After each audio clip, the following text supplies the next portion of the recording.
I'm living and working remotely here in Cape Town right now. I've been curious about Cape Town for a really long time, just seeing beautiful pictures of the city and working with a lot of South Africans, but I was also very hesitant to come here because of some of the safety issues, some of the electricity issues as well. So today I'm showing you a day living here so you can see what it's really like.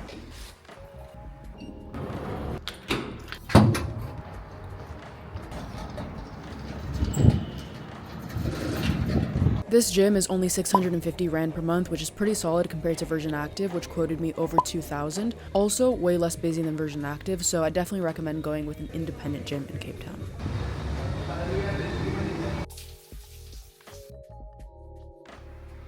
I tried to order contacts when I was in Morocco and it did not go well. I don't know if I got scammed or if we just misunderstood each other, but now that I'm in an English-speaking country, I took advantage to sort all of that out. So my previous prescription that I got back when I was in Canada was expired, so I had to do a new exam over here.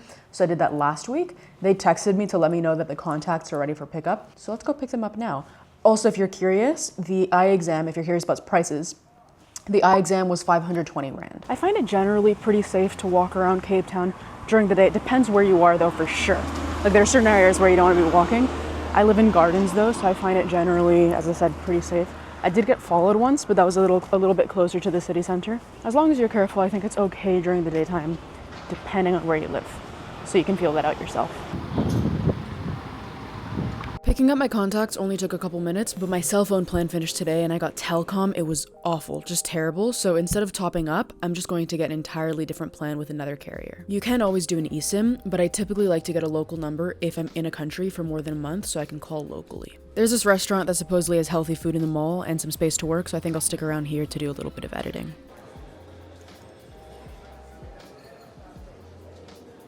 Starting my day off with some protein, this chicken bowl is amazing. Workday's starting soon, so I have to head back home, but a couple things I need to pick up at Pick n Pay first.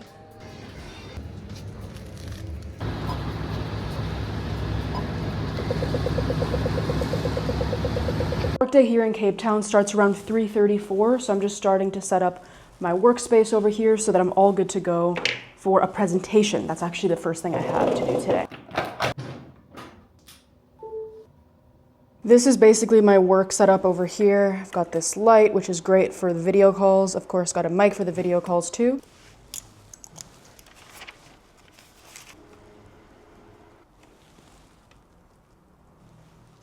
Hello guys. Happy Wednesday. Hope you guys are doing all right. Let me share my screen with you guys. To how to get started in... I've been working for a little while here, so it is time for the next meal. What time is it right now? I think it's like just past 6 maybe 6:30-ish, something like that. Anyway, meals. I meal prep, so you can see over here I've got, this is an entire day of food pretty much, and it's just cauliflower rice and lean ground beef.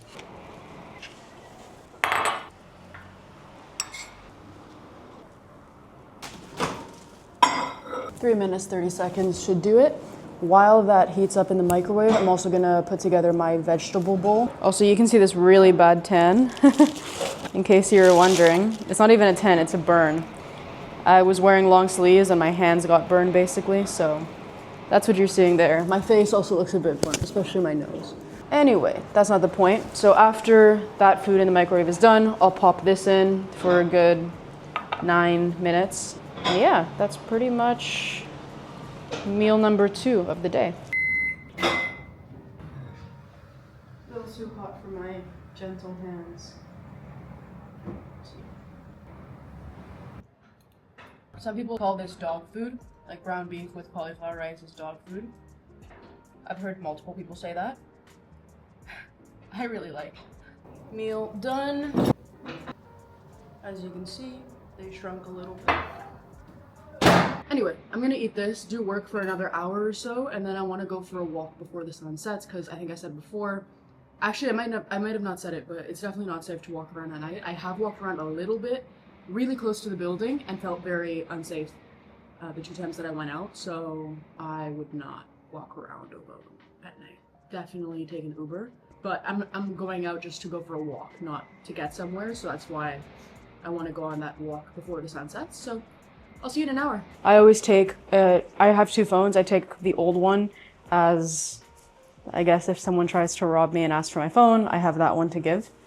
So I've never had to use it. I started doing this when I was in Colombia, but it just makes me feel a lot more secure because if someone wants to steal a phone and I give them that one, I wouldn't even hesitate. With my actual phone, I'd hesitate a little bit, not just because of the price, but just the inconvenience of having to deal with all of that. So I'd rather have something that I wouldn't even think twice about giving away. And it makes me feel a little bit more safe, but still daylight out, so it should be okay.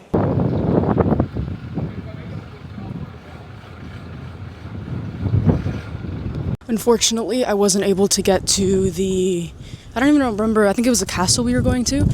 Basically, it's a bit too close to the center of the city. It was looking very sketchy. I was hopeful that it'd be okay, but it was sketchy. So I just turned around and came back.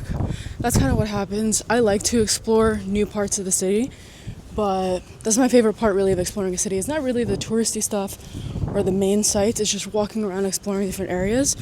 But when you are in an unsafe city, you can still do it somewhat, but you just have to be cautious that sometimes it's not going to work out. And if it's looking sketchy, just turn around. It's not a place to explore.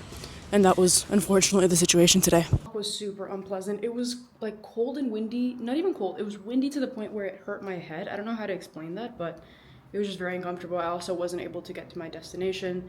I tried to explain it as I was walking. Not sure how much of that came across with the wind and everything, but yeah, it just looked super unsafe. So I just turned around. Anyway, at least we have some nice views here from the apartment. Table Mountain over here. Lion's Head over there. I don't want to go outside to show you the view on the balcony, just because, as I said, it's super windy, but yeah, I love the vibes in this apartment at night. Let me show you. It's not even night yet, but just sunset. Such a nice, warm vibe. So I'm going to go back over here to working.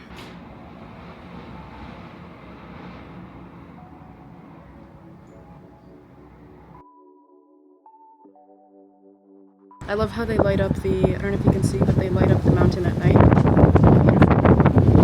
Let me maybe turn some lights on, because I like to be in the dark, but I'm realizing that for the sake of video, we need a little bit of lighting.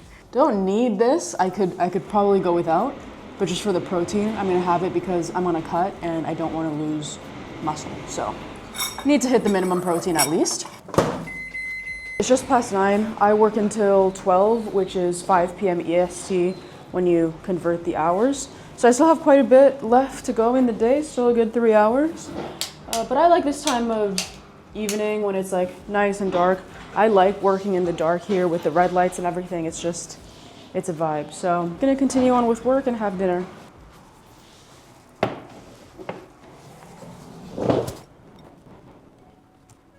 Workday done. Don't mind my hair. I'm gonna head to bed now around just past 12. So yeah, hope today was insightful as to what it's like to live here in Cape Town, working remotely from here. And if you want to see one of my previous videos, I'll pop one up on the screen so you can watch that. See you next Sunday.